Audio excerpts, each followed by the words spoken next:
गुसाई जी परम दयालवे नमः। चिंता संतान हंतारो यत्पादाम्बुजरेणव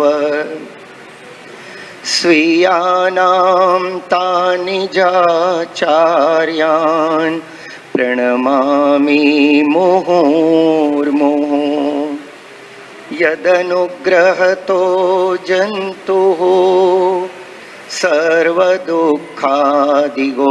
भवेत् तमहं सर्वदा वन्दे श्रीमद्वल्लभनन्दनम्। अज्ञानतिमिरान्धस्य ज्ञानाञ्जनशलाकया चक्षुरुन्मीलितं येन तस्मै श्रीगुरुवे नमः। नमामि हृदये शेषे लीलाक्षीराब्धिशायिनं लक्ष्मीसहस्रलीलाभिः सेव्यमानं कलानिधिं। चतुर्भिश्च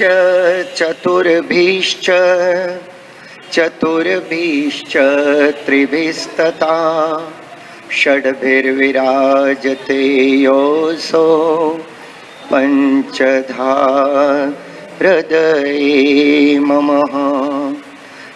श्री गोवर्धननाथ की जय, श्री बालकृष्ण लाल की जय।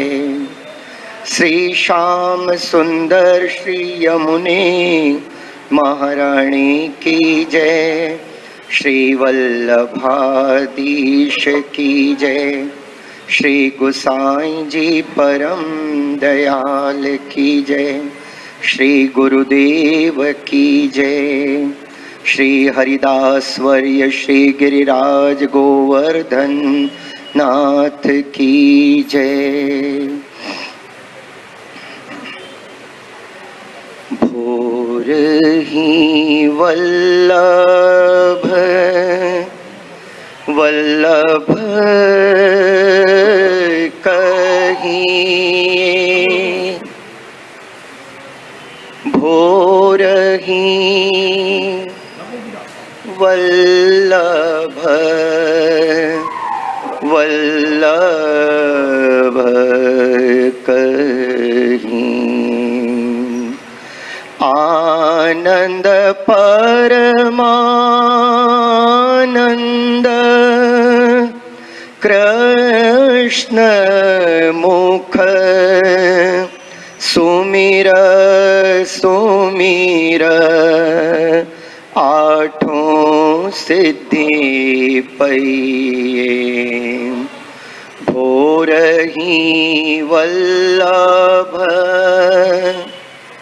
वल्लभ कहिए। भोर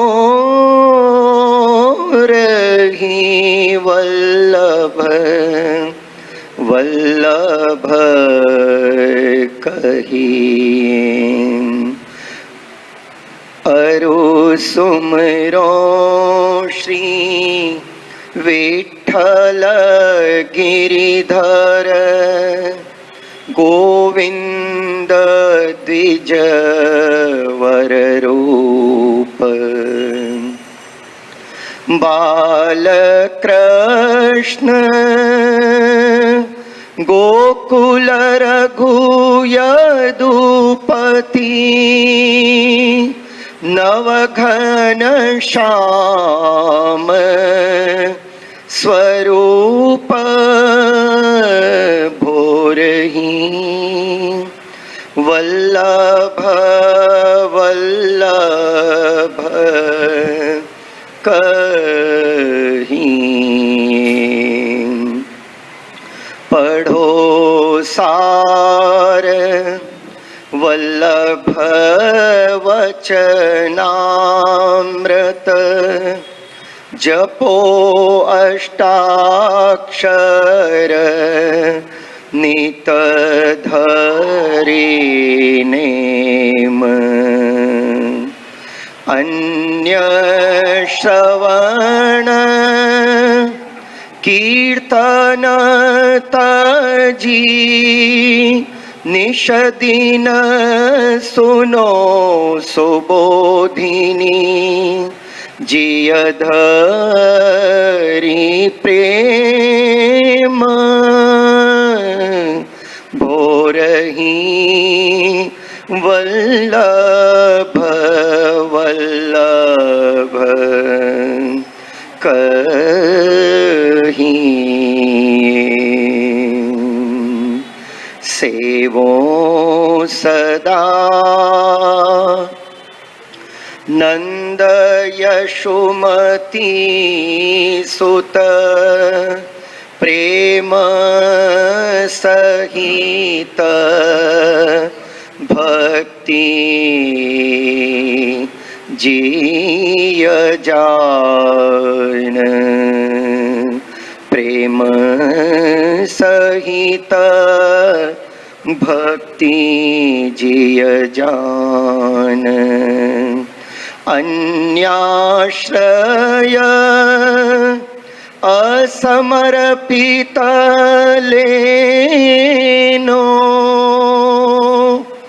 असद अलाप असत संगहान भोरही वल्लभ वल्लभ कहिए नयनन निरखो श्री यमुना जी और सुखद निरखो ब्रजधाम यह संपत्ति वल्लभ ते पइए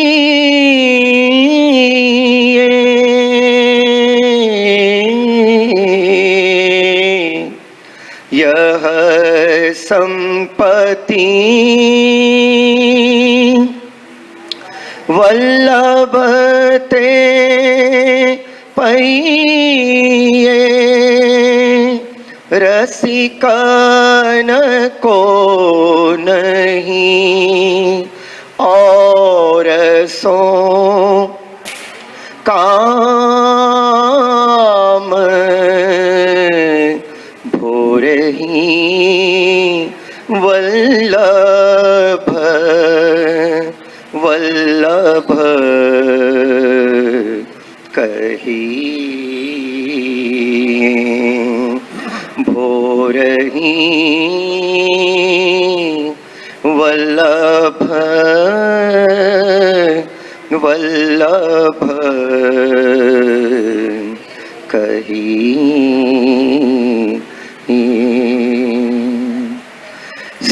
सौंदर्यं निजरद्गतं प्रकटितं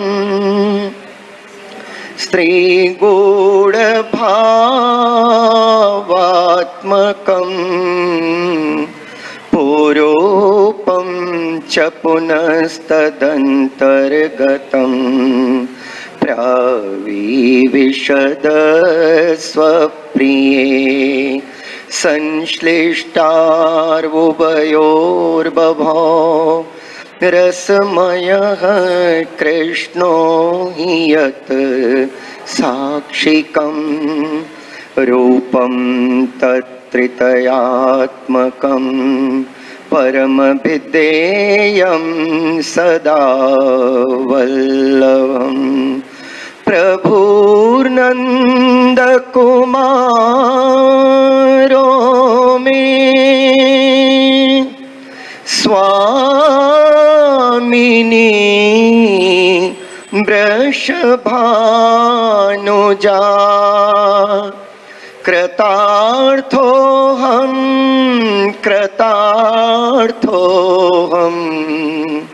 कृतार्थोऽहं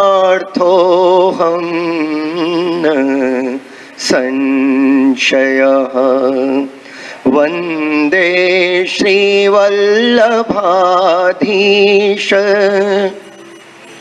विठ्ठलेश पदाम्बुज यत्कृपातोरतिर्भूयात्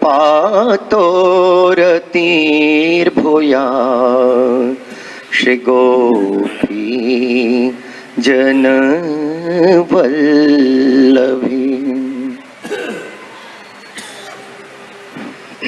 आप सब श्री महाप्रभु जी के परम प्रिय कृपा पात्र वैष्णव, सर्वोत्तम जी के रसपान के रसिक भगवदियों के हृदय के अंदर विराजमान श्री महाप्रभु जी, श्री गुसाई जी, श्री ठाकुर जी, श्री यमुना जी, श्री वल्लभ कुल परिवार के और गुरुदेव के श्री चरण कमलों में साष्टांग दंडवत प्रणाम कर कर अपन सर्वोत्तम जी के रसपान का आगे का दर्शन करें।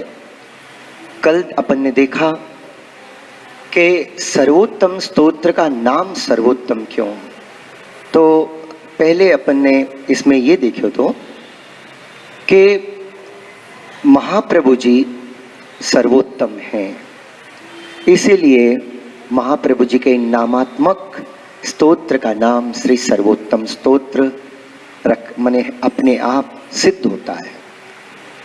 और महाप्रभु जी कैसे सर्वोत्तम हैं, मने थोड़ा सा अपन ने दो चार बातों में कल दर्शन किया था कि महाप्रभु जी लीला में सर्वोत्तम हैं, आपका प्राकट्य हुआ सबके प्रिय हैं, कृपा शक्ति का स्वरूप है और आपकी कृपा से ही वैष्णवोन्मोह को, ठाकुर जी की सेवा को, ठाकुर जी के स्मरण को, ठाकुर जी से प्रेम को, ये सब लाभ प्राप्त होता है।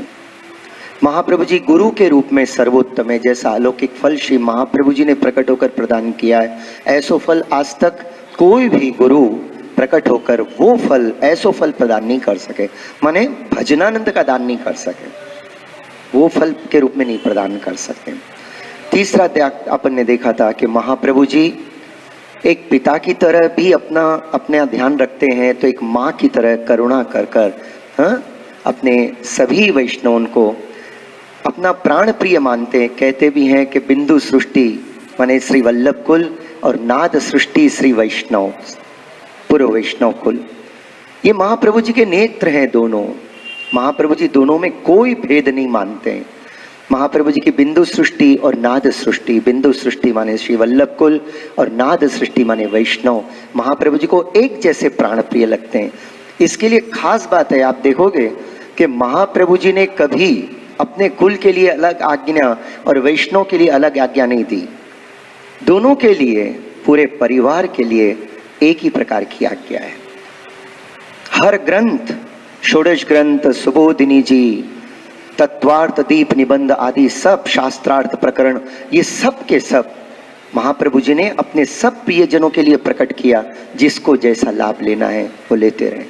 पर महाप्रभु जी ने कभी ऐसे नहीं कहा कि ये मैं खास तुमसे कह रहा हूं और ये वैष्णव को नहीं करना चाहिए, या ये बात केवल वैष्णव के लिए है, वल्लभ कुल के लिए नहीं है। महाप्रभु जी की शिक्षा दोनों के लिए, पूरे परिवार के लिए जो महाप्रभु जी का ही है, वो आपने दोनों के लिए एक जैसी शिक्षा प्रदान की। तो ऐसे सर्वोच्च गुरु स्थानीय श्री महाप्रभु जी को अपन दंडवत करते हैं। महाप्रभु जी गुरु के रूप में भी सर्वोत्तम है और ऐसे कृपा करने में आप श्री सर्वोत्तम हैं। और फिर कल अपन चौथी बात देख रहे थे कि जगत में प्रभु सर्वोपरि हैं, सबसे बड़े हैं। प्रभु किनको कहते हैं भाई? जो जगत के ईश हैं, सर्वेश्वर हैं, सर्वशक्तिमान हैं और सर्वाधार हैं, सर्वात्मा हैं, परब्रह्म परमात्मा हैं, उनको अपन प्रभु कहते हैं। जो सर्वशक्तिमान है, सब कुछ करने में समर्थ है, कर्तुम अकर्तुम अन्यथा कर्तुम, उनको अपन प्रभु कहते हैं। अब ऐसे प्रभु जो त्रिलोकी के स्वामी हैं, प्रभु तो त्रिलोकी के स्वामी हैं, पर ऐसे प्रभु के जो प्राण प्रिय हैं वो है श्री वल्लभ, माने महाप्रभु जी के वश में हैं श्री ठाकुर जी।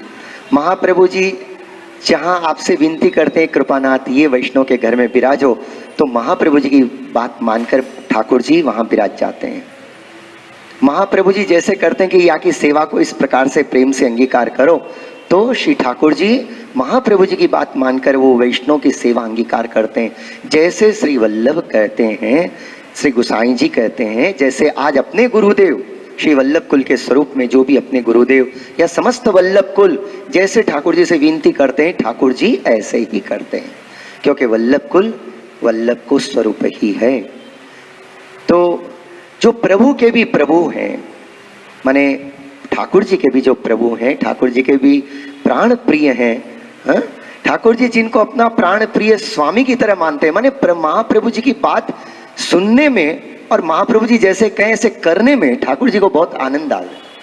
इस भाव से प्रभु के भी जो प्रभु हैं वो श्री महाप्रभु जी हैं। तो प्रभु से भी जो सर्वोत्तम है, त्रिलोकी के अंदर 14 लोकों के अंदर महाप्रभु जी से बढ़कर सर्वोत्तम और कोई नहीं, ऐसे सर्वोत्तम श्री महाप्रभु जी। तो स्वाभाविक रूप से इनका जो स्तोत्र है उसका नाम सर्वोत्तम यही के कारण सो है। अब ये तो अपन ने एक बात देखी कि भाई जिनका स्तोत्र है वो सर्वोत्तम है। अब दूसरी बात से अगर अपन दर्शन करें तो इन स्तोत्र को जिन्होंने प्रकट किया वो श्री गोसाई जी, वो भी सर्वोत्तम है। श्री गोसाई जी सर्वोत्तम है। तो सर्वोत्तम गोसाई जी ने ये स्तोत्र प्रकट किया, या के लिए या को नाम सर्वोत्तम है। अब अपन जैसे महाप्रभु जी कैसे सर्वोत्तम है अपन ने दर्शन किया था, भाव दर्शन किया था, इसी तरह गोसाई जी कैसे सर्वोत्तम है उसका भी थोड़ा सा दर्शन विराजिए। गोसाई जी कैसे सर्वोत्तम है इसका भी अपन भाव दर्शन करें। श्री वल्लभाधीश की जय। ये कल तक की वार्ता थी जो अपन ने स्मरण किया। श्री गोसाई जी परम दयाल की जय। श्री गुरुदेव की जय। सर्ववल्लभ कुल परिवार की जय। श्री गोवर्धन नाथ की जय। कृष्ण गोविंद गोविंद गोपाला। कृष्ण गोविंद गोविंद गोपाला। भज मुरली मनोहर नंद लाला। भज मुरली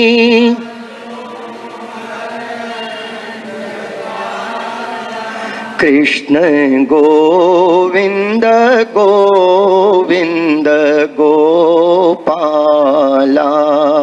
कृष्ण गोविंद गोविंद गोपाला। कृष्ण गोविंद गोविंद गोपाला। श्री गिरिराज धरण की जय। श्री वल्लभाधीश की जय।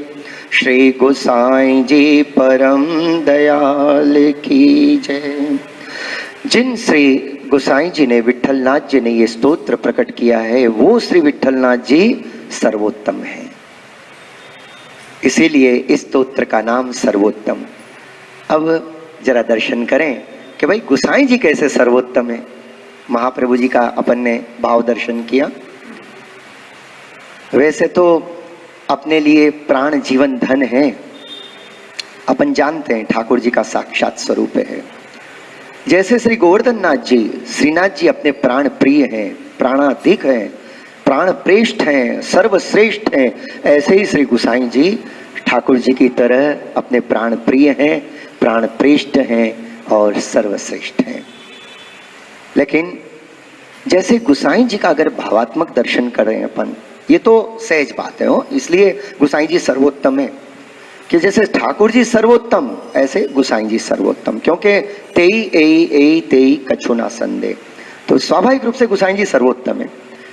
पर एक दृष्टि से अगर अपन और दर्शन करें गुसाई जी के, और अगर भीतर के आंतरिक रसात्मक स्वरूप का दर्शन करें, तो आप देखिए कि गुसाई जी जो है वेद की श्रुतियों की स्वामिनी है। पहली बात ये तो बात अपने हृदय में बैठ गई कि जो श्री गुसाई जी वही श्री ठाकुर जी। जब वेद किन्ने प्रकट कियो है? ठाकुर जी ने प्रकट कियो। वेद प्रभु के मुखारविंद से प्रकट हुए, वेद जो है प्रभु के मुखारविंद से प्रकट हुए हैं। और नित्य लीला में जो चंद्रावली जी हैं, गुसाई जी जो चंद्रावली जी हैं, वो राजस यूथ की स्वामिनी है। राजस यूथ के प्राण प्रिय स्वामिनी श्री चंद्रावली जी हैं। राजस यूथ किसको कहते हैं भाई? जैसे 4 यूथ हैं वहां पर नित्य लीला में। पहला है तामस यूथ, जिनके स्वामिनी जी श्री राधा जी, वृषभान दुलारी श्री राधा प्यारी हैं। सात्विक यूथ जो है, तामस यूथ के बाद आएगा राजस यूथ। राजस यूथ के स्वामिनी श्री चंद्रावली जी हैं। सात्विक यूथ के स्वामिनी जी श्री कुमारिका की अधिपति राधा सहचरी। और चौथे निर्गुण यूथ, उनके स्वामिनी जी श्री यमुना जी हैं। निर्गुण यूथ की स्वामिनी श्री यमुना जी हैं। तो ये 4 प्रकार के यूथ हैं, उनमें से अपन गुसाई जी का दर्शन कर रहे हैं जो नित्य लीला में चंद्रावली जी के स्वरूप से विराजते हैं। और ये राजस यूथ के स्वामिनी जी हैं। तो राजस यूथ की विशेषता क्या है? राजस यूथ के जो भक्त हैं वो ठाकुर जी को नित्य नए मनोरथ कर प्रभु को सुख देने में सदा तत्पर रहते हैं। प्रभु को सुख हो या के लिए नित्य नए मनोरथ करते हैं। नित्य नूतन श्रुति ना पामे पार। तो ऐसे राजस यूथ की जो श्रुतियां हैं, उनकी जो मुख्य स्वामी जी श्री चंद्रावली जी हैं, तो चंद्रावली जी जैसे आज्ञा करें ऐसे ही उनकी सखियां उस प्रकार से सुंदर सुंदर मनोरथ सिद्ध करती हैं। कभी सुंदर फूल मंडली सिद्ध करें तो कभी गुलाब की फूल मंडली, कभी कमल की फूल मंडली, कभी मोतिया की फूल मंडली, तरह तरह की, कभी ऐसे ऐसे मनोरथ ठाकुर जी के लिए। तो ये सब अलग अलग प्रकार के मनोरथ जो है ना, ये राजस यूथ के श्री चंद्रावली जी के मन में आती है। और चंद्रावली जी इस बात को विचार करते हैं कि ऐसे ठाकुर जी को प्रसन्न करें तो श्री स्वामी जी प्रसन्न हुए। और स्वामी जी जो प्रसन्न करने के लिए, स्वामी जी जो प्रसन्न होए तो ही ठाकुर जी अपने मनोरथ को अंगीकार करें, ये खास बात है। तो स्वामिनी जी को प्रसन्न करने के लिए, ठाकुर जी को प्रसन्न करने के लिए जैसे नए नए मनोरथ श्री गुसाई जी ने कियो, वहां पर चंद्रावली जी करती हैं, ऐसे ही ठाकुर जी को, स्वामिनी जी को प्रसन्न करने के लिए चंद्रावली जी स्वरूप वहां पर आपने स्वामी जी की सुंदर स्तुति की है। जैसे गोसाई जी ने राधा प्रार्थना चतुश्लोकी के रूप में स्वामी जी की स्तुति करी है यहाँ पर, वो ऐसी दिव्य है कि अगर वो स्तुति अपन करें, 4 श्लोक की जो स्तुति करें, तो स्वामी जी के भाव दर्शन अपने को हो जाए। गोसाई जी की राधा प्रार्थना चतुश्लोकी, ये गोसाई जी ने नित्य लीला में स्वामी जी को प्रसन्न करने के लिए आपने ऐसी स्तुति करी। अब ऐसे श्री चंद्रावली जी जब भूतल पर गोसाई जी के रूप में प्रकट हुए, तो आपने ठाकुर जी के कैसे सुंदर सुंदर मनोरथ किए। देखिए, जैसे प्रभु के लिए सुंदर सुंदर राग, माने अष्ट सखान की ये जो है ना, तो आपने ही सिद्ध किया। और अष्ट सखाओं की जो यह प्रकार से जो अष्ट समय को कीर्तन आदि प्रारंभ हुए और ठाकुर जी को हर प्रकार से सुख, कीर्तन को सुख मिले, तो ये भी आपने ही अष्ट सखान की वहाँ पर माने उनको प्रकट किया वहाँ पर। दूसरी बात, ठाकुर जी के सुख में तरह तरह के आभरण, तरह तरह के वस्त्र, तरह तरह के आभूषण और सुंदर प्रकार के मनोरथ, समयानुसार, ऋतु अनुसार प्रभु को जब बात में सुख मिले, ऐसे सेवा को काफी विस्तार किया गोसाई जी ने। माने भोग राग श्रृंगार गोसाई जी ने बहुत सुंदर रूप से इसको प्रकट किया, विस्तार किया है। और ऐसे ठाकुर जी को कई प्रकार के मनोरथ कर कर, कई प्रकार की सुंदर सुंदर सामग्रियां आपने अपने हस्त कमल से सिद्ध करके ठाकुर जी को रोगाई। 56 भोग का पहला मनोरथ गुसाई जी के समय ही आपने हुआ था। हाँ, तो इस तरह श्री श्रीनाथ जी के सेवा में श्रीनाथ जी को सुख होए, ऐसे गुसाई जी हमेशा तत्पर रहते हैं। और ऐसे ही श्री गुसाई जी स्वरूप आपने विचार कियो कि ठाकुर जी को प्रसन्न करना हो तो स्वामी जी प्रसन्न होए, तो श्री स्वामी जी भावात्मक श्री महाप्रभु जी का अलौकिक गुणगान करते हुए सर्वोत्तम स्तोत्र आपने प्रकट किया, तो इससे ठाकुर जी बहुत ज्यादा प्रसन्न हो जाते हैं। तो ऐसे श्री गुसाई जी जैसे ठाकुर जी का सुख का विचार करते हैं, ऐसे और कोई नहीं कर सका आज तक। इसलिए गुसाई जी सर्वोत्तम है, सेवा में सर्वोत्तम है, प्रभु के सुख के विचार में सर्वोत्तम है, और प्रभु की स्तुति करने में भी सर्वोत्तम है। इस तरह से ये जो स्तोत्र गुसाई जी ने प्रकट किया है, तो गुसाई जी वस्तुतः पूर्ण सर्वोत्तम है। गुसाई जी की एक कोट्यांश की भी कोई बराबरी नहीं कर सकता है, न लीला में न कोई यहाँ पर। ऐसे श्री गुसाई जी का दिव्य स्वरूप है। और वस्तुतः देखा जाए तो साक्षात श्री गोवर्धन नाथ जी ही श्री गुसाई जी के रूप में प्रकट हुए। आपने कहा कि हमने तो इच्छा ए छे कि हाँ हाँ हमें नंदन तमें तात, मैं आपका पुत्र बनूं और आप मेरे पिता बनो, मेरी ये भी मैं लाड प्राप्त करना चाहता हूं आपके द्वारा। इस तरह आप का मनोरथ मैंने महाप्रभु जी ने पूरा किया है। और उस समय महाप्रभु जी ऐसा लाड लड़ाते हैं। गोपीनाथ जी स्वरूप आपके बड़े लाल जी, वो भी साक्षात महाप्रभु जी को ही स्वरूप है, हाँ, साक्षात पुष्टि पुरुषोत्तम को स्वरूप है। और श्री गुसाई जी जैसे सारस्वत कल्प में बलराम जी और श्री कृष्ण दो स्वरूप से प्रकट हुए, उसी तरह पुनः महाप्रभु जी के शिव यहाँ पर गोपीनाथ जी और श्री विठलनाथ जी प्रकट हुए। दोनों ही पुष्टि पुरुषोत्तम है, याद रखियो। देखिए, कहा जाता है कि 3 कुल जगत में बहुत प्रसिद्ध है। एक तो श्री रघुकुल, दूसरा यदुकुल और तीसरा वल्लभ कुल। ये 3 कुल जगत में भूतल पर बहुत प्रसिद्ध हुए। रघुकुल में परब्रह्म पूर्ण पुरुषोत्तम श्री राम जी का प्राकट्य हुआ, पर उनके पिता दशरथ जी वो परब्रह्म नहीं है, और उनके पुत्र लवकुश वो भी परब्रह्म नहीं है। ये डिफरेंस। बाकी भगवान श्री राम साक्षात परब्रह्म पूर्ण पुरुषोत्तम है। यदुवंश में, यदुवंश के अंदर वासुदेव जी जो है, वसुदेव जी वो अक्षर ब्रह्म के स्वरूप हैं, पर परब्रह्म को स्वरूप वसुदेव जी भी नहीं है। और अपन जानते हैं भगवान के जो पहले पुत्र हैं प्रद्युम्न जी, वो तो कामदेव को अवतार है, वो भी परब्रह्म का स्वरूप नहीं है, परब्रह्म को अंश है, समझे। तो यदुवंश में भी जब भगवान प्रकट हुए तो अक्षर ब्रह्म का प्राकट्य उनके पिताजी के रूप में हुआ है। परब्रह्म पूर्ण पुरुषोत्तम श्री कृष्ण है, और उनके पुत्र जो हैं वो भी एक देवांश को स्वरूप है, लेकिन परब्रह्म नहीं है। अगर वल्लभ कुल की देखो तो वल्लभ साक्षात परब्रह्म पूर्ण पुरुषोत्तम, और वल्लभ के सातों लाल जी नहीं, वल्लभ के दोनों लाल जी गुसाई गोपीनाथ जी महाराज और श्री गुसाई जी विठलनाथ जी दोनों परब्रह्म पूर्ण पुरुषोत्तम है साक्षात। और गुसाई जी के सातों लाल जी गिरधर जी, गोविंद जी, बालकृष्ण जी, हाँ, श्री गोकुलनाथ जी महाराज, श्री रघुनाथ जी, श्री यदुनाथ जी और श्री घनश्याम जी, सातों बालक वो भी साक्षात परब्रह्म पूर्ण पुरुषोत्तम। अरे तब से जो परंपरा चली आ रही है वो आज तक वल्लभ कुल में सबई वल्लभ रूप, इसलिए वल्लभ कुल सर्वोपरि है। वल्लभ कुल बहुत अलौकिक है, वो देखने वाले की दृष्टि पर डिपेंड करता है। अब ये तो देखो, ये दीवार सफेद है, पर अपन जिस रंग का चश्मा लगाएंगे वैसी अपने को दीवार नजर आएगी। ये तो अपनी आंखों की कोई दोष हो सकता है, अपनी ये बुद्धि का कोई दोष हो सकता है कि किसके क्या दर्शन अपने को होते हैं, ये अपनी हृदय की और बुद्धि की बात है। बाकी वास्तविक बात ये है कि वल्लभ कुल में सबही वल्लभ रूप, और जो ऐसा मानकर वल्लभ कुल की सेवा करते हैं उनको वल्लभ के अलौकिक स्वरूप का अनुभव होता है।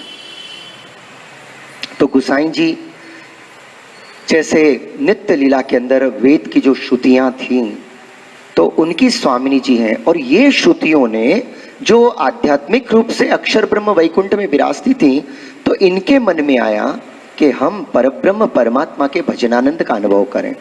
तो भगवान ने इनको वरदान दिया कि तुम सारस्वत कल्प में ब्रज में प्रकट हुई हो। तो ये जो समस्त वेद की श्रुतियां थी, ये ब्रज में गोपी बनकर प्रकट हुई, ब्रज में गोपी बनकर प्रकट हुई।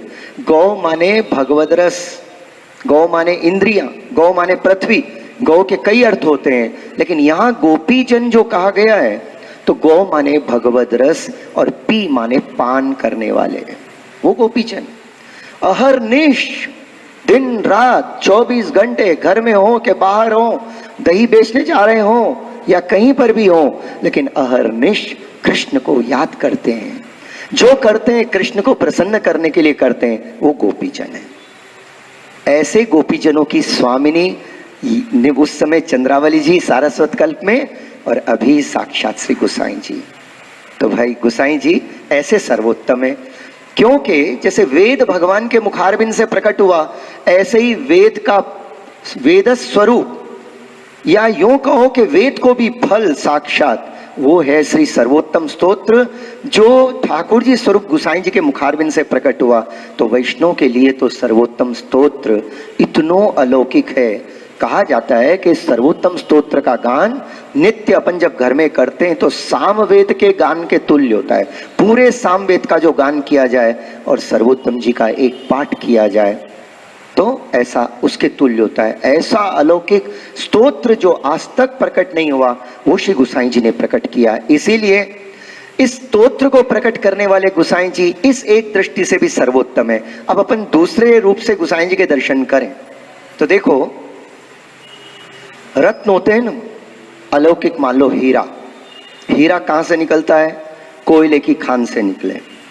अब अगर वो हीरे को, कोयले को साफ सुफ करो तो निकलेगा, पहले तो कोयले जैसा ही दिखेगा, फिर उसको जरा ऐसा उसको साफ करें तो कांच के टुकड़े जैसा दिखता है। कोयले को साफ करो कांच का टुकड़ा जैसा दिखे, पर उसकी पहचान वास्तव में हीरा है। वो कौन कर सकता है? जो जोहरी है।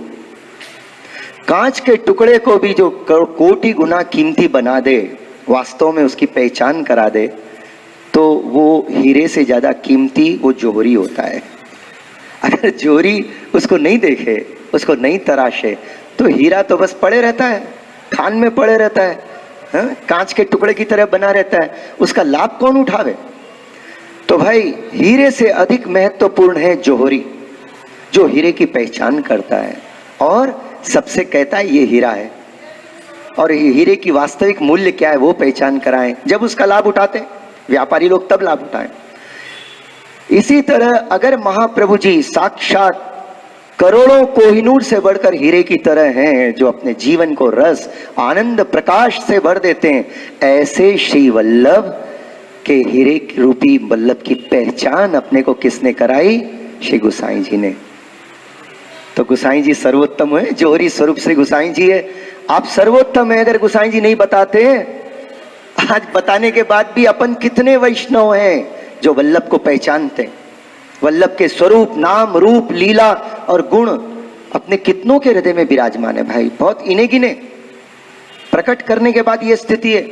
तो अगर प्रकट ही नहीं होता, गोसाई जी अगर ये प्रकट नहीं करते, गोसाई जी के महाप्रभु जी के स्वरूप को आप अलौकिक रूप से प्रकट ऐसे नहीं करते, तो आज वैष्णव अपन महाप्रभु जी के स्वरूप को जानते ही नहीं। एक इतिहास बनता, बस एक समय वल्लभ नाम के थे, बस इतना। लेकिन आज गोसाई जी की कृपा से वल्लभ थे नहीं, वल्लभ हैं। प्रत्येक वैष्णव के हृदय में आज भी वल्लभ विराजमान है, और श्रद्धा और विशुद्ध बुद्धि से जो सर्वोत्तम जी को पाठ करें, उनको श्री महाप्रभु जी के साक्षात दर्शन होते हैं। आज भी ऐसा अनुभव होता है, वो ऐसा अलौकिक से गोसाई जी का स्वरूप है। तो इस तरह गोसाई जी सर्वोत्तम है, और आपने जो सर्वोत्तम स्तोत्र प्रकट किया, तो ये वाजिबी है कि इसका नाम सर्वोत्तम स्तोत्र होना चाहिए। अब एक बात और कि सर्वोत्तम स्तोत्र ये सर्वोत्तम ही है। ये तो पहले तो महाप्रभु जी जिनके लिए कहा गया, जिनके स्वरूप का वर्णन किया गया नामों के रूप में, वो सर्वोत्तम, जिनने प्रकट किया वो सर्वोत्तम, और स्तोत्र अपने आप में वो भी सर्वोत्तम। क्योंकि देखिए ये कैसे सर्वोत्तम है, यहां जरा अपन थोड़ा शास्त्रोक्त दृष्टि से विचार करें कि कोई भी ग्रंथ हो, कोई भी स्तुति हो, वैसे स्तोत्र किसको कहते हैं भाई? अलौकिक महान शब्दों से प्रभु की स्तुति करना उसको स्तोत्र कहा जाता है, उसको स्तोत्र कहते हैं। परंतु हर प्रकार की स्तुति इतनी अलौकिक और इतनी बड़ी नहीं होती है। ये बात डेफिनेट है कि भगवत संबंधी कोई भी बात किसी भी रूप में कही जाए सामान्य काव्य से तो अधिक है। सामान्य क्या काव्य कितना ही सुंदर क्यों नहीं होता हो, लेकिन भगवत गुणगान जिस कविता में या जिस पद में, जिस भजन में, जिस कीर्तन में है, वो तो सर्वोपरि होता ही है। माने काव्य, सब काव्य, ठाकुर जी संबंधी काव्य जितने भी होते हैं वो साधारण काव्य से बहुत अधिक होते हैं। तो उनके द्वारा थोड़ा सा स्पंदन होता है अपने को, थोड़े भगवत आनंद का स्पर्श होता है।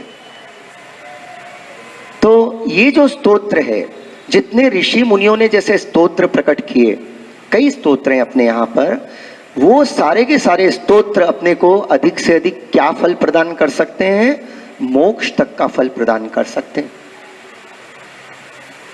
वैशम्य पायन ऋषि, नारद जी, व्यास जी आदि के द्वारा प्रकट किए गए जितने भी स्तोत्र हैं, और भी महापुरुषों ने प्रकट किए, वो स्तोत्र भगवत संबंधी हुए हैं, परंतु उनका परम फल क्या? मोक्ष। मोक्ष माने ब्रह्मानंद। 5 प्रकार की मुक्ति में से कोई एक मुक्ति की प्राप्ति, अधिकार और इच्छा के अनुसार।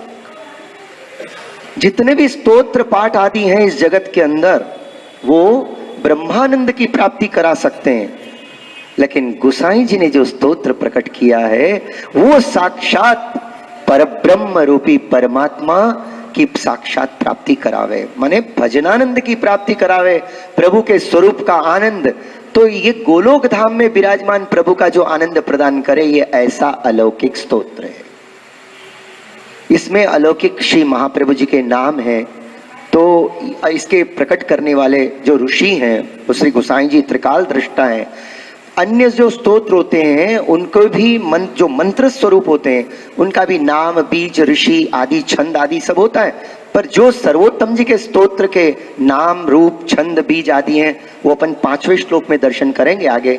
पर ये सब जो साधारण स्तोत्र हैं उनसे ये सब बढ़कर है, माने इनके नाम भी अलौकिक, इनका बीज भी अलौकिक, इनके बीज तो साक्षात माने महाकारुणिक प्रभु हैं, प्रकट करने वाले साक्षात श्री गोसाई जी अलौकिक ऋषि हैं। तो ऐसे कोई नहीं, त्रिकाल दृष्टा और सब कुछ, जिसमें खास कर गोलोक धाम की लीला को जानने वाला आज तक कोई प्रकट ही नहीं हुआ, जब महाप्रभु जी गोसाई जी के अलावा और कोई प्रकट नहीं हुआ। तो इसीलिए आपने जो ये सर्वोत्तम स्तोत्र प्रदान किया है, प्रकट किया है, ये सर्वोत्तम है। ये स्तोत्र सब रूप में सर्वोत्तम के 2 अर्थ होते हैं। जो सर्व में, सर्व स्तोत्रों में उत्तम, वो सर्वोत्तम। और दूसरा अर्थ इसको ऐसे भी ले सकते हैं, जो सर्व प्रकार से उत्तम है इसलिए सर्वोत्तम। और तीसरा अर्थ ऐसे ले सकते हैं, जो सर्वोत्तम फल की प्राप्ति करावे, वो सर्वोत्तम स्तोत्र। और जैसे अपन ने पहले देखा कि गोसाई जी जो हैं चंद्रावली जी के रूप में और एक भावात्मक स्वरूप में वेणु जी के रूप में ठाकुर जी के पास विराजते हैं, और भगवान को वेणु सबसे ज्यादा प्रिय है। सबसे ज्यादा अधरामृत प्रभु वेणु जी को ही प्रदान करते हैं, वेणु जी को वेणुनाथ के द्वारा। और आपको मैंने पहले ही बताया था कि वेणु जी में प्रभु 3 प्रकार की सुधा को पूरित करते हैं, देव भोग्या सुधा, सर्वा भोग्या सुधा और भगवत भोग्या सुधा। ऐसे 3 प्रकार की सुधा प्रभु वेणु के द्वारा सबको रसपान कराते हैं। पर वेणु जी के अंदर अपनी ये अधरामृत अलौकिक जो सुधा है वेणु जी के अंदर भरते हैं। वेणु जी इसको सदा अपने में पधराती है और वही वेणु जी के स्वरूप श्री गुसाई जी है। माने गुसाई जी ये 3 प्रकार की सुधासों परिपूर्ण है। जैसे ठाकुर जी परिपूर्ण, ऐसे गुसाई जी परिपूर्ण है। और गुसाई जी के मुखार बिंद से जो स्तोत्र प्रकट हुआ वो भी ये तीनों प्रकार की सुधा को रसानुभव कराने वालों है। बताओ इसकी क्या तुलना हो सकती है। इसलिए इसका नाम वास्तव में सर्वोत्तम कोटान कोटि गुना ये सत्य है, ये सर्वोत्तम है, सर्वोत्तम है और सर्वोत्तम है। बात हृदय में बैठी, ये बिठाने के लिए नहीं है, वस्तुतः ये बात है। जितनी मेरी अल्प बुद्धि में आयो, मैंने महाप्रभु जी, गुसाई जी और गिरिराज बाबा के कृपा से और आपसे वैष्णव के आशीर्वाद से ये तो स्मरण कर रहे हैं। जैसे बच्चे थोड़ा सा स्कूल में पढ़ के आते हैं तो अपने माँ बाप बैठते हैं, बड़े गुरुजन बैठते हैं, तो उनके पास बैठकर थोड़ी भूल चूक अशुद्धियाँ होती है, पर बोलते हैं कि मम्मी आज मैंने ये सीखो, तो मेरे लिए आप लोग सब मम्मी स्वरूपा हो, सब मेरे पूजनीय हो। आपके पास बैठ के चरणों में बैठकर थोड़ा सा याद करते हैं। तो भाई सर्वोत्तम स्तोत्र ऐसो अलौकिक है, इसकी तुलना किसी से भी नहीं की जा सकती। अरे जिसके लिए गुसाई जी कहते हैं कि 4 वेद 18 पुराण सब शास्त्रों को पढ़कर जो फल प्राप्त होता है वो श्री सर्वोत्तम स्तोत्र से प्राप्त होता है। ऐसे सर्वोत्तम स्तोत्र की महिमा तो शेष जी अपने सहस्त्र मुख से भी नहीं गा सकते, तो मेरे जैसा अल्प बुद्धि तो क्या गाएगो, गाने की कोई सामर्थ्य नहीं है, पर थोड़ा स्मरण किया है। महाप्रभु जी, गुसाई जी, गुरुदेव की कृपा से थोड़ा सा स्मरण किया तो सर्वोत्तम जी सर्व प्रकार से सर्वों में सब में उत्तमोत्तम है। अगर वैष्णव को और कुछ नहीं आए, खाली सर्वोत्तम जी धारण कर ले, श्रद्धा विशुद्ध बुद्धि से इसका नित्य अवगान चालू कर दे, तो ठाकुर जी तो खींचे चले आए, ठाकुर जी तो उनके वश में हो जाते हैं।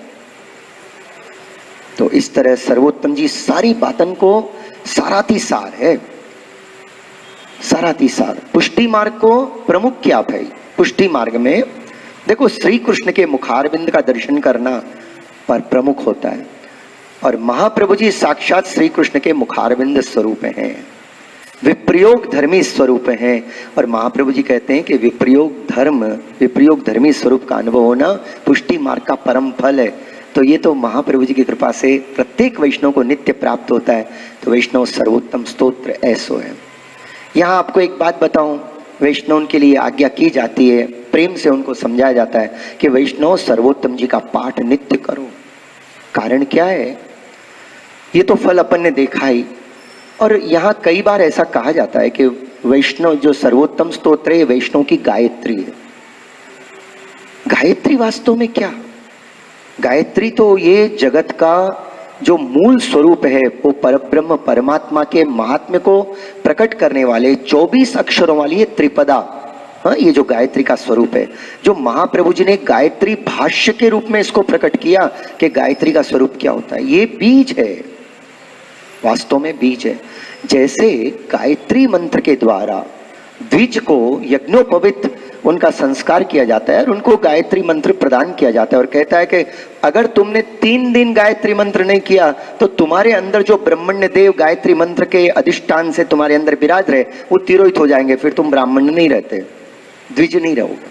तो इसीलिए उनको नित्य गायत्री मंत्र को जप करना आवश्यक है, उनके गुरुदेव जैसे बतावें। यहाँ ऐसे प्रेम से समझाया जाता है कि जो अपन महाप्रभु जी की शरण में गए, महाप्रभु जी की शरण में जाए कि अपन वैष्णव हुए, और आप महाप्रभु जी ने जो अपने गुसाई जी ने अपने को सर्वोत्तम स्तोत्र प्रदान किया है, ये सर्वोत्तम स्तोत्र अपने अंदर ऐसो अलौकिक कार्य करे कि भगवदीयता को संपन्न करना चालू कर दे, और इससे अपन प्रभु में प्रेम, सेवा, स्मरण आदि के अंदर माने अपनी रुचि बढ़ने लग जाती है। अर्थात वैष्णवता अपने अंदर स्थिर होने लग जाती है, दृढ़ होने लग जाती है। और जो वैष्णव सर्वोत्तम जी को पाठ नहीं करें तो धीरे धीरे वैष्णवता लुप्त हो जाती है, छिप जाती है। इसलिए कहा गया कि ये सर्वोत्तम मंत्र समझे वैष्णव के लिए गायत्री मंत्र जैसा है। लेकिन एक बात मैं आपको विनती करूंगा कि हमेशा ध्यान रखना कि गायत्री मंत्र माने साक्षात परब्रह्म पूर्ण पुरुषोत्तम परमात्मा, और अपने महाप्रभु जी उनसे कोटान कोटि गुना ज्यादा ऊंचे हैं। तो गायत्री मंत्र का भी अगर कोई फल है तो वो है सर्वोत्तम स्तोत्र। ये तो बताने के लिए, क्योंकि जगत गायत्री मंत्र का महत्व जानता है, इसलिए मैंने कहा कि वैष्णव की गायत्री माने उनमें भगवदीयता का संपादन करें। गायत्री मंत्र के साथ तुलना नहीं है, केवल समझने के लिए ऐसा कहा जाता है।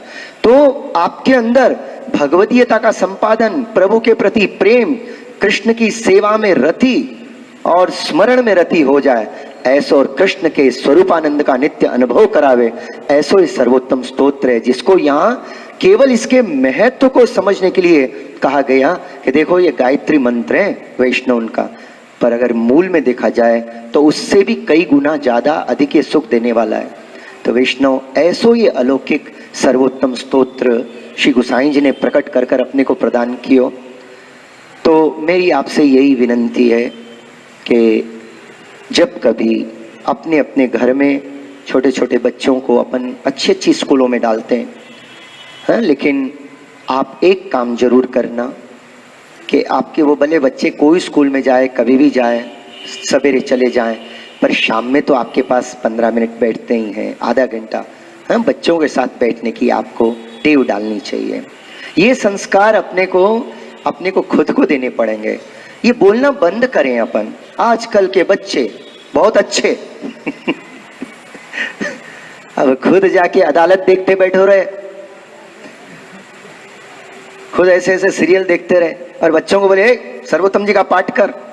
बच्चा बोलता है खुद तो वहां देख रहा है, थोड़ा मैं भी देख लूं। चलते सीरियल को बंद करो, हाँ? आप उनके साथ प्रेम से बैठो, बैठकर उनको थोड़ा सा महाप्रभु जी का स्वरूप बताओ। बेटा ये अपना स्वधर्म है।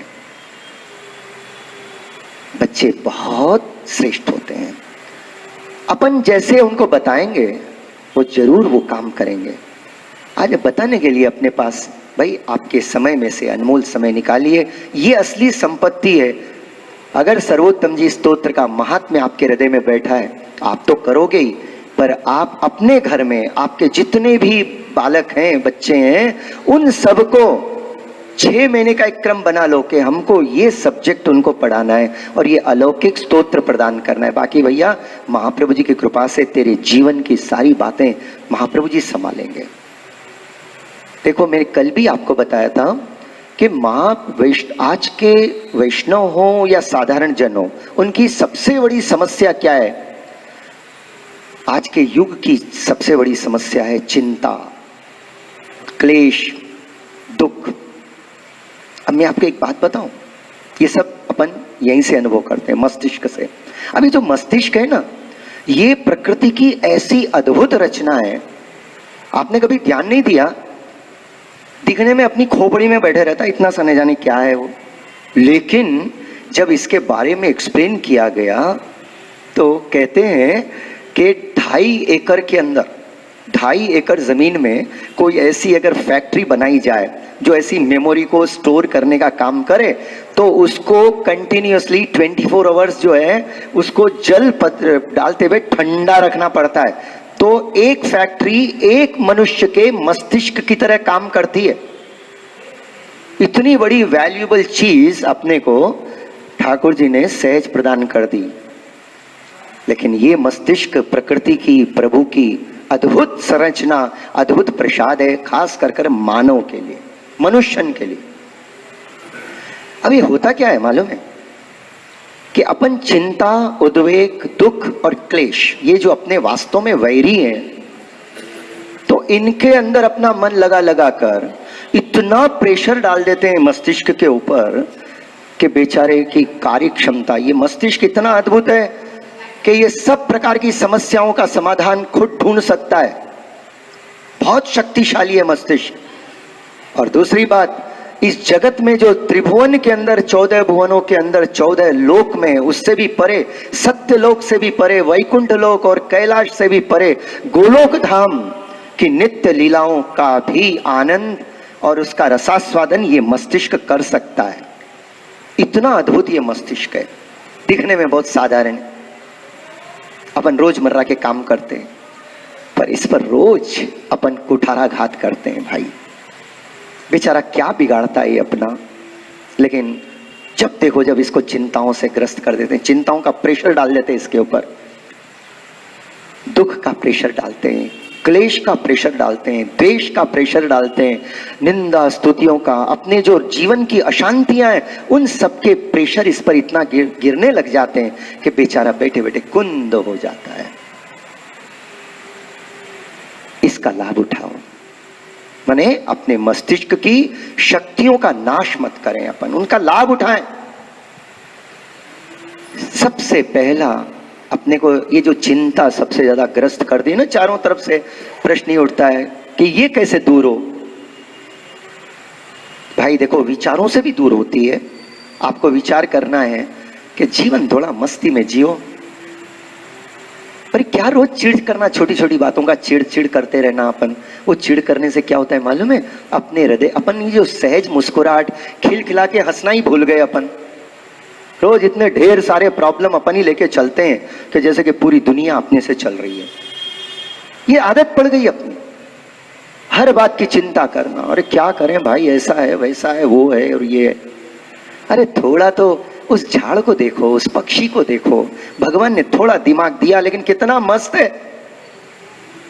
अरे मैं तो ऐसे कहूं भाई, निवेदन करूं आपको, चिंता करने के लिए भी टाइम नहीं होना चाहिए अपने पास। इतने काम में लगे रहो, हमेशा अपने कर्तव्य का पालन करें। महाप्रभु जी की जो दो आज्ञा, एक आज्ञा अपन अपने जीवन में धारण कर लें तो सारी चिंताएं दूर हो जाए। तस्मात् सर्वात्मना नित्यम श्री कृष्ण शरणम मम वदद्भिरेवं सततम स्थेयमित्येवमिति। पहला श्लोक नवरत्न का महाप्रभु जी आज्ञा करते हैं, चिंता कापि न कार्या निवेदितात्म भी कदापिति भगवान अपि पुष्टिस्तो न करिष्यति लौकिकीं च गतिम। अलौकिक चिंताओं के निवारण का उपाय बताया। अब वो अलौकिक चिंताएं तो अपने को होती नहीं, अपने को लौकिक चिंताएं होती है तो वो दूर कौन करेगा? किस हॉस्पिटल में जाएंगे? अपने लिए तो एक ही बात है, महाप्रभु जी के चरण कमल बस। श्री गोसाई जी कहते हैं, श्री जी बाबा कहते हैं कि चिंता संतान अंतारो यत पादाम्बुजरेणव स्वीयानाम तानिजाचार्यान प्रणमामि मुहुर्मुहु।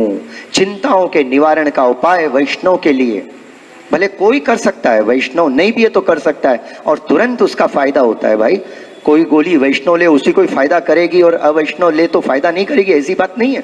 ये तो महाप्रभु जी के चरणों का प्रताप है। वो तो जो महाप्रभु जी का के चरण कमल की रज, चिंता संतान अंतारो, जो अपनी चिंता और उसके समस्त परिवार का नाश कर देती है, ऐसे मेरे आचार्य चरण की चरण कमल की रज को मैं बार बार वंदन करता हूँ। जब वैष्णव के जीवन में महाप्रभु जी के चरण कमल और उसकी रज विराज रही है तो फिर कौन सी चिंता, क्यों चिंता?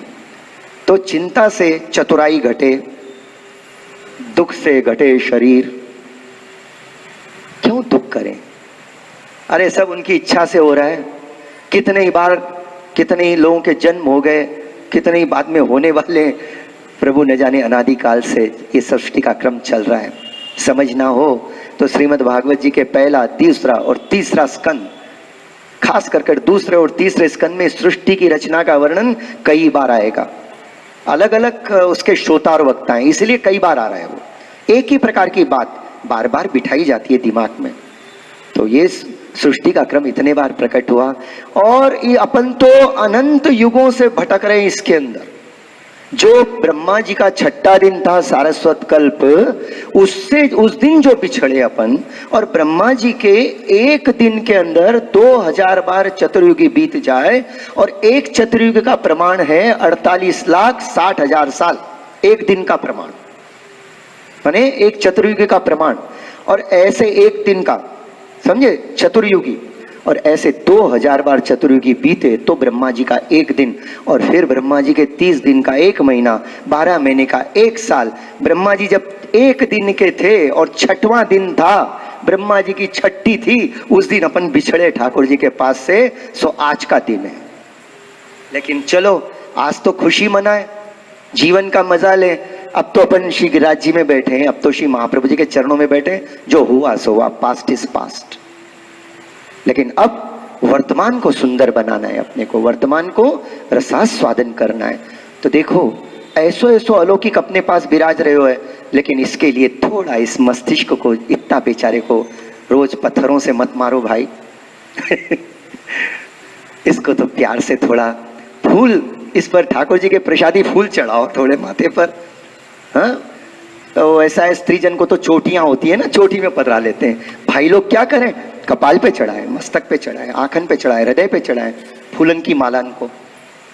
प्रभु की प्रसादी माला ये साक्षात भगवत स्वरूप होती है, और इसका सेवन करने से माया का स्पर्श नहीं होता है, माया जनित विचारों का और विकृतियों का स्पर्श अपने को नहीं होता है। भगवत प्रसाद जब अपन अपने जीवन में लेते हैं, कोई भी बात हो, ये तो समर्पित जीवन में महाप्रभु जी ने अपने को आज्ञा करी।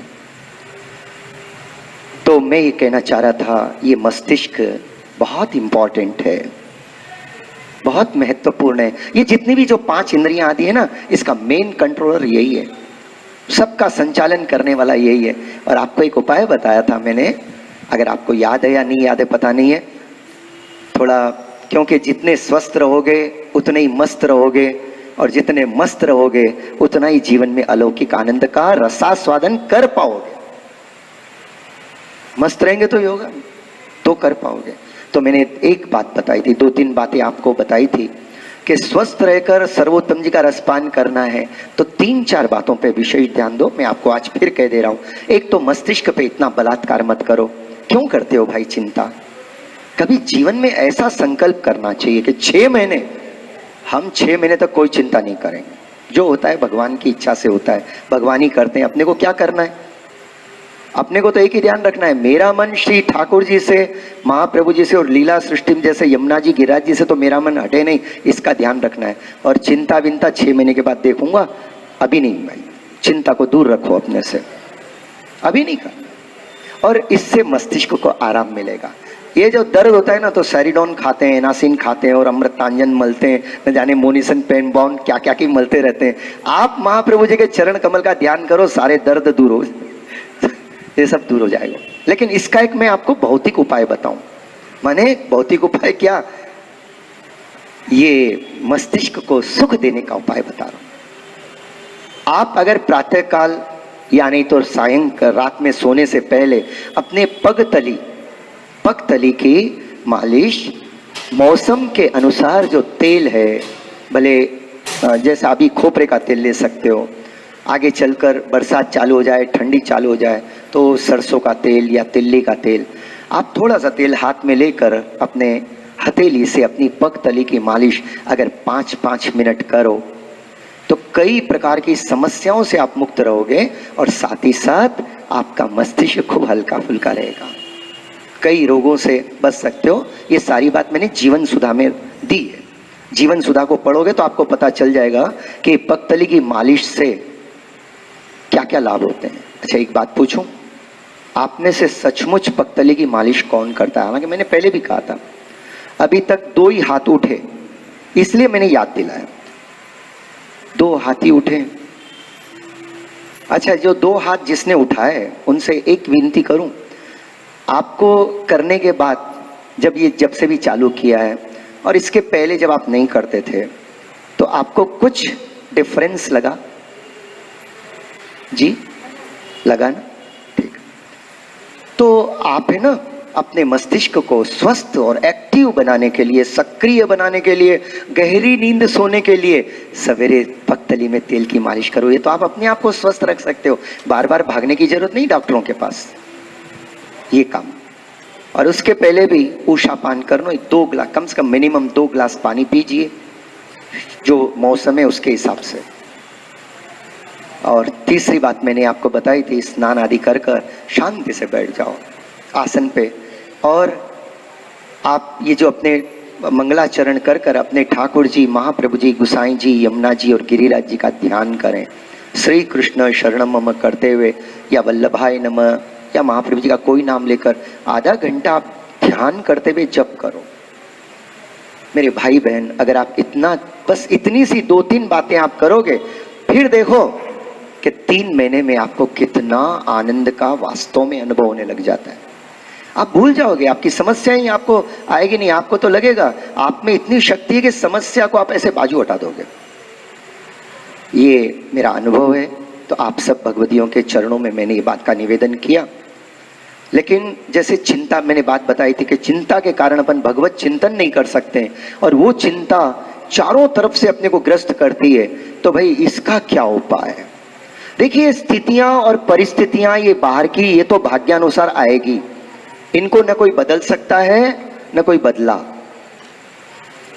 लेकिन आप अपने अंदर, उलझने बाहर नहीं है, उलझने अपने अंदर है, उलझने पूरी उलझने अपने अंदर है। आप अपने मन को सुलझा लो, आपका जीवन आनंद से भर जाए।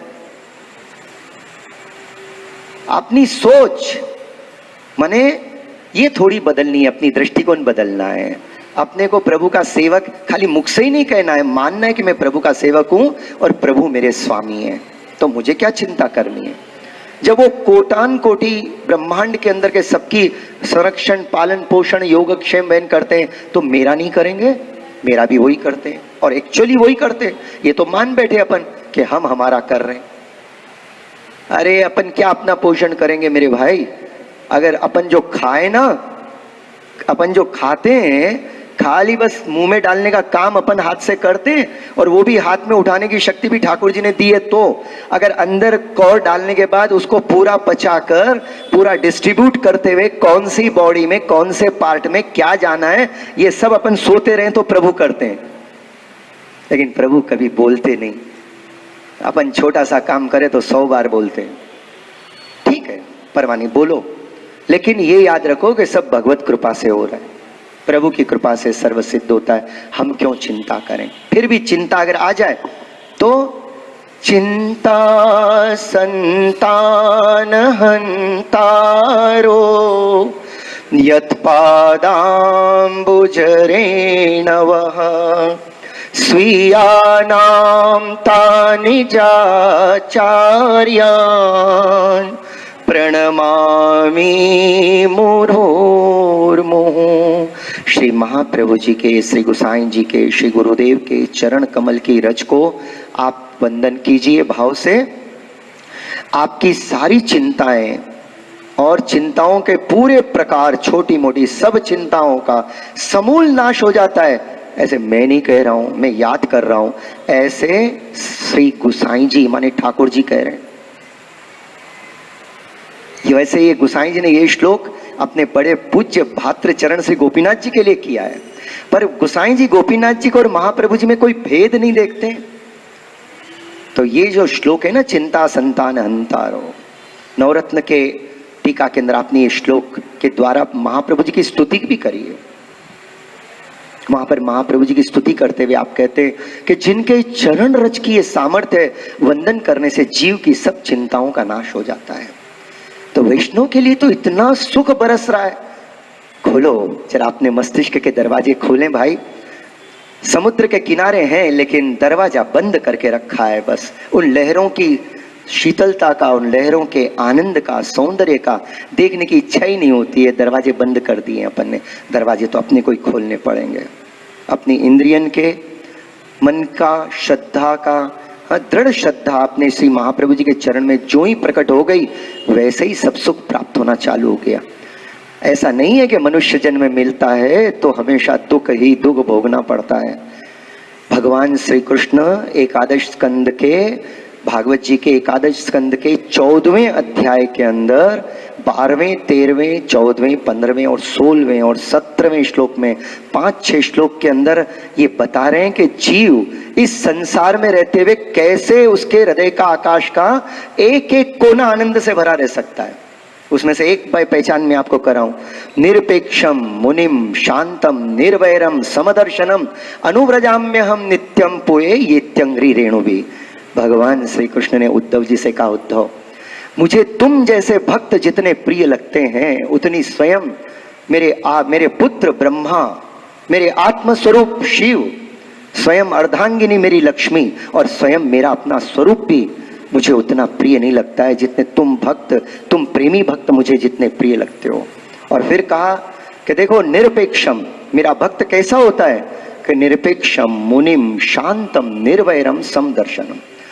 अरे जिसमें ये 5 गुण आ गए ना, 5 गुण कब पे ध्यान जाए उसका, लाने जाओगे तो बहुत कठिनता होगी। आपको प्रॉब्लम यही आएगी, सुनते अपन बहुत हैं, सुनते बहुत हैं। अब प्रश्न ये कि वो प्राप्त कैसे करें।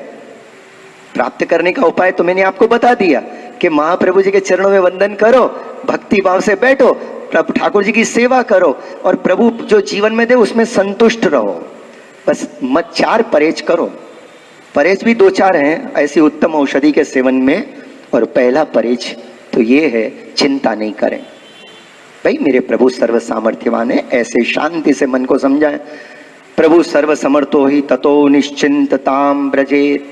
भाई मेरे प्रभु सर्व सामर्थ्यवान है, इसलिए सब प्रभु ही करते हैं, मेरा भी प्रभु ही करते हैं, सबका प्रभु ही करते हैं। ऐसे प्रभु को मैं चरणों में वंदन करता हूँ। चिंता नहीं करें, ये पहला परहेज करें।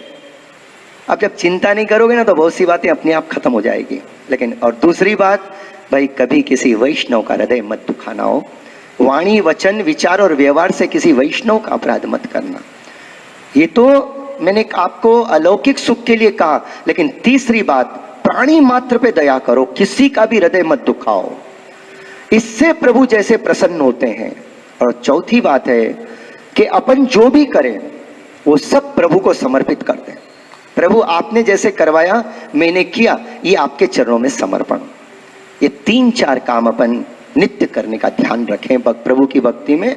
और 5वीं जो प्रमुख बात है, और वो ये है कि प्रभु में सदा अपना मन, जिसको चित्त कहते हैं, वो हमेशा लगाए रखें। अगर ये 4-5 बातें अपने जीवन में हो तो फिर प्रभु कहते हैं वो भक्त कैसा होता है भाई? निरपेक्षम, जगत से कोई प्रकार की अपेक्षा नहीं। मुनिम माने हमेशा प्रभु के स्वरूप लीला गुण नामों का चिंतन मनन चिंतन करते रहता है, हमेशा मनन चिंतन चलते रहता है। तीसरी बात, शांत है।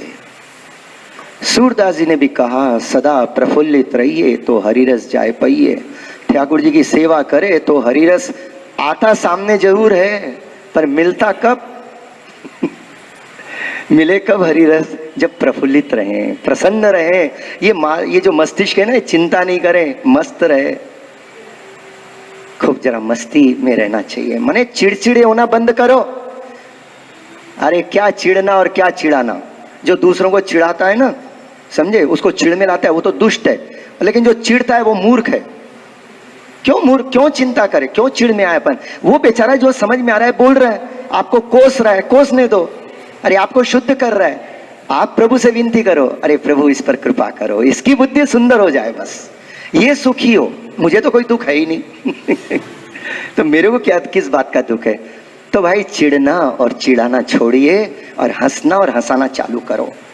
2 प्रकार के आंसू बड़े महत्व के होते हैं। किसी के गम को देखकर अपनी आंखों में आंसू आ जाए, और दूसरा प्रभु को स्मरण कर कर अपनी आंख में आंसू आ जाए। तो इससे जो जीवन में दिव्यता और सुंदरता आती है, अपने ही दुख से रोने से कुछ नहीं होता है, कोई सुनने वाला नहीं है। इसलिए बंद करो ये सब, समझे। हमेशा प्रसन्न रहो, भगवत आनंद का अनुभव करो। सदा प्रफुल्लित रहिए तो हरिरस जाए पाइए, और सदा रोते रहिए तो सब कुछ से रिक्त रहिए, कुछ नहीं मिलेगा। सब आजू बाजू में है लेकिन मिलता कुछ नहीं। सारी बातें तब हैं जब अपन मन अपना शांत है। और प्रश्न यही उठता है कि हमारे मन को हम कैसे शांत रखें। बस मन को प्रभु में लगाकर ध्यान करें, प्रभु नाम का जप करें, तो अपने आप मन बहुत शांत होता है। मौन मन में तो प्रसन्नता ही प्रसन्नता होगी है। जो रोज थोड़ा ध्यान करें, जैसे मैंने कहा कि वैष्णव अपने घर में अपने बच्चों को सर्वोत्तम जी का पाठ सिखाओ, उच्चारण सिखाओ। और अगर आप अपने बच्चों को यहाँ भी ले आते हो 7 दिन में एक बार, तो मैं भी उन बाल वैष्णव की सेवा करने के लिए तैयार हूँ। हाँ, तो मेरी भी इच्छा है। और वैसे आप लोग अपने घर में भी उनको सिखाओ। हाँ, यहाँ भी ले आओ, ये भी अपना घर है। यहाँ तो सब गिरिराज बाबा के चरणों में बैठकर अपन कुछ सीखें, कुछ प्राप्त करें, जीवन में कुछ ऐसे ऐसे सुंदर रंग भरे। भाई घर वही पुराना होता है, 2, 4, 5 साल पुराना, कहीं कुछ निकल जाता है। हाँ, कहीं कुछ एक आध ईंट का टुकड़ा निकल जाता है। अब अपने को मन में आया कि इस घर को सुंदर बनाना है, तो क्या करते हैं, थोड़ी सी दागदोजी करा देते हैं और उसके बाद एक रंग वाले को बुलाते हैं और कहते हैं भैया इसको जरा व्हाइट वॉश कर दे। वही पुराना मटमैला घर, बूढ़ा बूढ़ा घर अब ऐसा नया दिखने लग गया। और फिर दिवाली आई, जन्माष्टमी आया, उस पे फूलन की तोरण लगाई और थोड़ी सी लाइट की एक तोरण लगा दी। देखो वही पुराना घर बिल्कुल नया हो गया और कैसे जगमगाने लगा। वैष्णव ये अपना जीवन है। इसमें फूल रूपी सुगंध ये सर्वोत्तम जी के रूप में प्रकट हो रही है। प्रेम जो विविध प्रकार के प्रेम है, सुगंध है, ये फूलों के रूप में प्रकट हो रही है।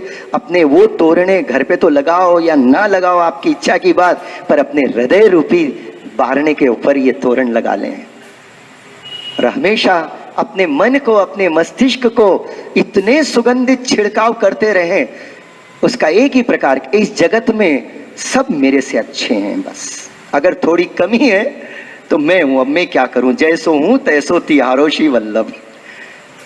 कभी किसी में दोष नहीं देखें, कभी किसी में कमी नहीं देखें।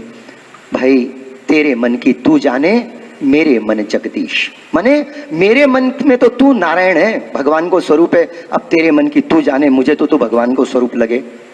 अपन दूसरों के दोष कभी मत देखो और भयंकर निंदा से तो सदा बचे रहो।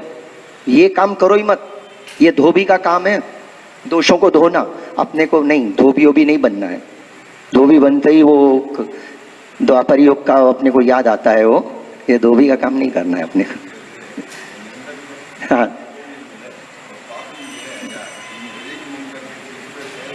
जी बात।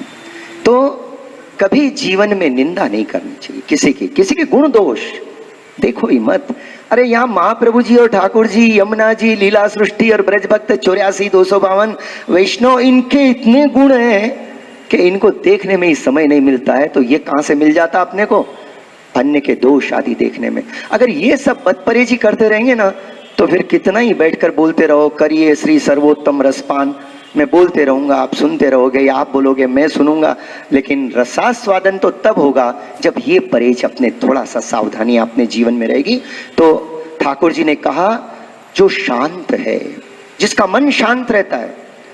अगर इस जगत में सबसे बड़ा वीर कौन है मालूम है? बहादुर। हर स्थिति और परिस्थिति के अंदर जिसके हृदय रूपी सरोवर में से एक भी लहर में जरा भी तरंग नहीं उठे, लहर हमेशा सहज रूप से चलती रहे, वो परम बलवान है। और ऐसा सब हो सकते हैं। और ज्यादा तपस्वी कौन है? जो अपने घर गृहस्थी में रहकर किसी की भी कोई वाणी ऐसी हो जो उससे दुख होता है, लेकिन अपने हृदय को दुखी नहीं करता है और उसमें भगवान के दर्शन करता है, वो तपस्वी है। और उसकी तपस्या इतनी महान है कि जगत के सब तपस्वी मिलकर भी उस गृहस्थ की तपस्या की बराबरी नहीं कर सकते। तो ये तो अपने शरीर के तप हैं, और मन का आनंद साक्षात सर्वोत्तम जी का रस। पर इनके लिए कैसे बनना, क्या रहना, समय भी हो रहा है, 5 ही मिनट का समय है। तो आज अपन सूरदास जी को याद करते हुए एक पद का अपन स्मरण करें। तो आज अपन ने जैसे कल महाप्रभु जी कैसे सर्वोत्तम है वो देखा, आज गुसाई जी कैसे सर्वोत्तम है ये देखा, और सर्वोत्तम स्तोत्र कैसा सर्वोत्तम है ये देखो। और इस सर्वोत्तम स्तोत्र का ये अलौकिक रसपान अपन कर कब होए, अब जरा ये देखते हैं सूरदास जी के वचन से, सूरदास जी के पद से। हरि रस तब ही तो जाय पई, हरि रस, बोलिए सेकंड टाइम आप लोग बोलो, तब ही तो जाय पई, स्वाद विवाद हर्ष आतुरता, स्वाद विवाद हर्ष आतुरता, इतने दंड जो सहिए, हरि रस तब ही तो जाय पई, कोमल वचन दीनता सब सो, सदा प्रफुल्लित रहिए, कोमल वचन दीनता सब सो सदा प्रफुल्लित रहिए। गए नहीं सोच आए नहीं आनंद,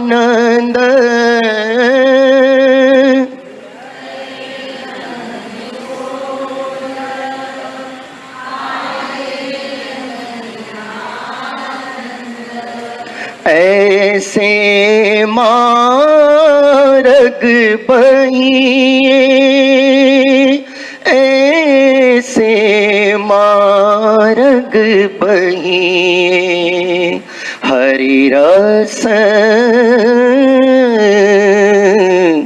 तब ही तो जाय पइए।